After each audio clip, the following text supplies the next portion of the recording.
Good morning বন্ধুরা, রূপম সুমাদার বলে গেছে স্বাগত। আর এখন দেখো আমরা ট্রেনের মধ্যে। তো কি বলো তো, 3:30 উঠেছি, মানে ভোর 3:30। তো এখন সকাল হয়ে গেছে, 5টার আগেই ট্রেন ধরেছি, মানে 4:50। তো যাই হোক, ট্রেনে করে এখন যাচ্ছি হচ্ছে বাড়ি। তো অনেক দিন পর আর কি, দুর্গাপুজো সেই যে এসেছি আর যাচ্ছি এতদিন পর বাড়ি। আর বাবু দেখো সকাল সকাল উঠলে ওর এই অবস্থা আর কি। তো অনেকটা রাত করে শুয়েছে, ও একটু ঘুমিয়ে গেছে, তো একটু আনন্দটা একটু অন্যরকম লাগছে। মানে অনেক দিন পর বাড়ি গেলে যা হয়। তো বন্ধুরা আসার পর অনেকক্ষণ রেস্ট নেওয়া হয়ে গেছে, তারপর স্নান টান করে চলে এসেছি। দেখো ও করে নিয়েছে, আমিও করে নিলাম। তো একটু বেশ ফ্রেশ লাগছে। তো ওই দিক মানে একটু ঝড় বৃষ্টি হয়েছিল, একটু ঠান্ডা ঠান্ডা ভাব লাগছিলো, মেঘলাও ছিল, কিন্তু একটু গুমোট গরমটা রয়েছে। এই দিকটা মানে যেন একটু বেশি গরমটা বেশি লাগছে, মানে গুমোট গরমটা, মেঘলা করলে যে গুমোট গরমটা লাগে সেই গরমটা। তো এত গরম করছিল, তো স্নান টান করে কিন্তু এখন ভীষণ ভালো লাগছে, ফ্রেশ লাগছে, অত গরমটা এখন আর কিন্তু লাগছে না। তো যাই হোক, চলো এখন এবার খাবার সময় আর কি, সবাই দেখো খেতে বসে পড়েছি, আমরাও খেয়ে নেবো। ট্রেনে আস্তে আস্তে আর কি যা টুকটাক খাওয়া হয় সেই সবই খাবার খেয়ে রয়েছি। তো এখন ভাতের দিকে টান পড়েছে, ওইদিকে বাবু খেতে বসে পড়েছে, এদিকে মা খাবার দিচ্ছে। তো সবাই যেইভাবে খেতে বসি আর কি, চলো খেয়ে নিই। গুরু বাবা, আর চুলটা কেমন কেটেছি রে, একবার সব নেই তো, ন্যাড়া মাথা হয়ে গেছে তো। ও ন্যাড়া ছিল, ন্যাড়াই হয়েছিল। ও ন্যাড়া হয়েছিল। আর এদিকে দেখাবো তোমাদেরকে আমাদের নতুন ভালোবাসার মানুষ, মানে আমাদের নাতি, মানে আমাদের যে পিয়া আছে না, তার ছেলে।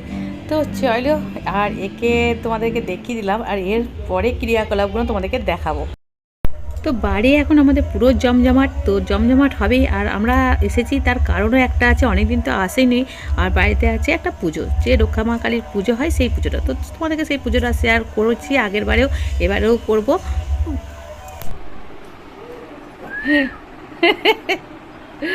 তো বন্ধুরা যখন থেকে এসছি তখন থেকে একে কোলে নেবো নেবো করছি, কিন্তু সুযোগ আর পাচ্ছি না। সুযোগ না পাওয়ার কারণ যেন ও তো ঘুমিয়েই থাকছে, একেবারেই ছোটো বাচ্চা, তো ঘুমোচ্ছে বেশি, জাগছে কম। তো ঘুমোলে তো তখন আর নিচ্ছি না।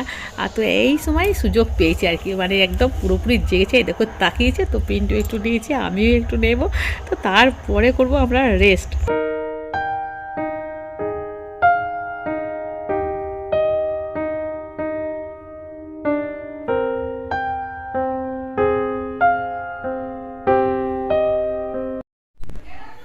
তো বন্ধুরা এখন হয়ে গেছে সন্ধে 7:20 বাজছে। আর এত ঘুমিয়েছি কি বলবো, এত ঘুমিয়েছি যে উঠেছি আধ ঘন্টা হলো। আর আবার এত গরম, এখানে এখানে নয়, ওখানেও তো গরম ছিল। আর একটু তো বিকেলবেলায় ফ্রেশ হতেই হতো, তো এখানেও যাচ্ছি একটু ফ্রেশ হতে, সব কিছু একটু ফ্রেশ হতে যাচ্ছি। নেমেছি নাইটি ফাইটি, তো যাচ্ছি ফের একটু ফ্রেশ হয়নি। আর একদম মানে গরমে রোদ্দুরে ক্লান্ত হয়ে গেছিলাম। রোদ্দুর কমই ছিল, কিন্তু কি বলে তো, মানে গরমটা প্রচণ্ড আছে, তো ক্লান্ত হয়ে গেছিলাম। তো ওইদিকে তো ওরা খাচ্ছে ছেঁড়া পরোটা। তো চলো একটু ফ্রেশ হয়ে নিই। আর গরমে কী বলতো, ভিডিও বানাতে পারিনি সেইরকমভাবে। আর অনেকদিন পর বাড়ি আসলে কি হয়, গল্প টল্প করতে করতে সময় হয় না আর কি, যে সব করার আর কি, আর সময় পাই না, করতে করতে গল্পের মধ্যে হয়ে যাচ্ছে আর কি। তো এইসব আর করছে না, ভিডিও করা করি। তো পরে ঠিক হবে।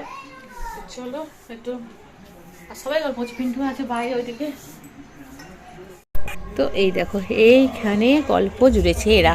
তো এইখানটা বসলে খুব আরাম লাগে, মানে হাওয়াটা পাওয়া যায়, আর বেশ মানে শিশিরটা পরে বেশ ঠান্ডা ঠান্ডা লাগে। তো আমরাও জয়েন করবো এখানে, এখানে বসে বসে একটু চা মুড়ি খাওয়া দাওয়া হবে। আর এদিকে বাচ্চারা খাচ্ছে আর কি ছেঁড়া পরোটা। তো ছেঁড়া পরোটা নিয়ে এসেছিলো, গঙ্গা স্নান করতে গেছিলো। তো পুজো যেহেতু, তো গঙ্গা স্নান করার একটা বাড়ির ব্যাপার থাকে আর কি, যার মন যায় উপোস বার যদি করে আর কি উপোস, তো সে গঙ্গা স্নান করতে যায়। তো সেইখান থেকে এনেছিলো ছেঁড়া পরোটা। তো এখন খেতে বসছে সব। তো এই আবার একটা কালাকাঁদ নিয়ে বসছে।